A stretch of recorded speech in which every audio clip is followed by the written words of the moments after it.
Assalamualaikum warahmatullahi wabarakatuh. Selamat bertemu kembali anak-anakku sekalian pada pelajaran IPS hari ini. Pada hari ini Bapak akan menyampaikan materi tentang kedatangan bangsa-bangsa barat ke Indonesia. Ini adalah materi IPS kelas 8 semester 2. Semoga kalian tetap semangat belajar, tetap sehat, dan pertemuan hari ini bisa bermanfaat bagi kita semua. Selanjutnya, Bapak akan menyampaikan tujuan pembelajaran hari ini, yaitu menganalisis kedatangan bangsa-bangsa barat ke Indonesia. Selanjutnya, latar belakang kedatangan bangsa barat ke Indonesia. Ada 3 hal yang menjadi latar belakang bangsa barat datang ke Indonesia. Yang pertama adalah daya tarik Indonesia bagi bangsa-bangsa barat.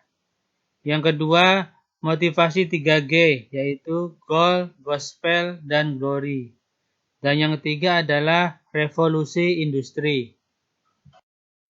Daya tarik Indonesia bagi bangsa barat, dalam hal ini Indonesia kaya akan rempah-rempah karena dianugerahi tanah yang subur, sehingga cocok untuk ditanami segala jenis tanaman. Bangsa barat sangat membutuhkan rempah-rempah karena di Eropa persediaannya sangat terbatas. Juga sangat digunakan untuk mengawetkan makanan, bumbu masakan, dan obat-obatan. Yang kedua adalah motivasi 3G, yaitu Goal, Gospel, dan Glory. Goal artinya emas, yang identik dengan kekayaan. Semboyan ini menggambarkan bahwa tujuan bangsa-bangsa barat ke Indonesia adalah untuk mencari kekayaan. Itulah yang membuat mereka melakukan ekspedisi dan penjelajahan.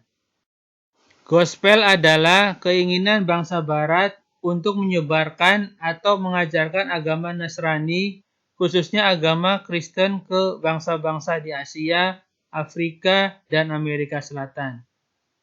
Sedangkan Glory adalah bermakna kejayaan bangsa barat. Latar belakang yang ketiga yaitu revolusi industri. Revolusi industri yang terjadi sekitar tahun 1750 sampai 1850 merupakan salah satu pendorong kedatangan bangsa-bangsa barat ke Indonesia. Revolusi industri adalah penggantian atau perubahan secara menyeluruh dalam memproduksi barang dari sebelumnya menggunakan tenaga manusia dan hewan menjadi tenaga mesin. Penggunaan mesin dalam industri menjadikan produksi lebih efisien, ongkos produksi dapat ditekan, serta barang yang diproduksi bisa dapat dalam jumlah yang besar dan cepat.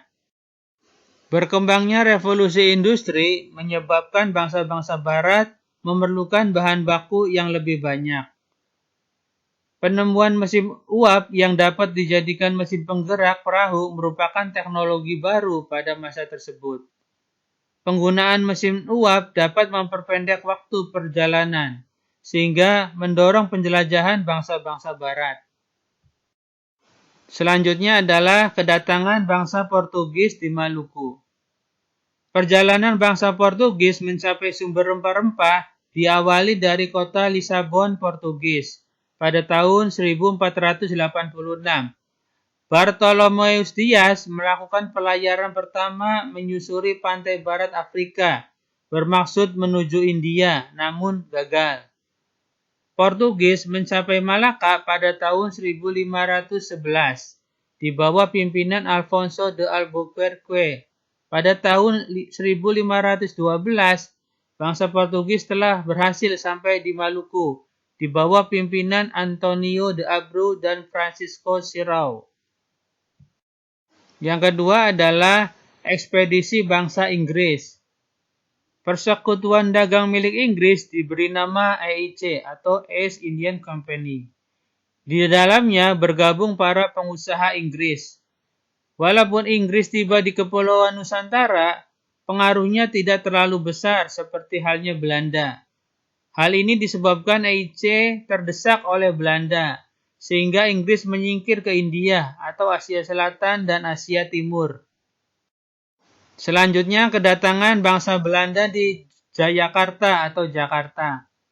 Seorang pelaut Belanda, Cornelis de Houtman, memimpin ekspedisi ke Indonesia. Pada tahun 1959, The Houtman mengarungi ujung selatan Afrika. Selanjutnya terus menuju ke arah timur melewati Samudra Hindia.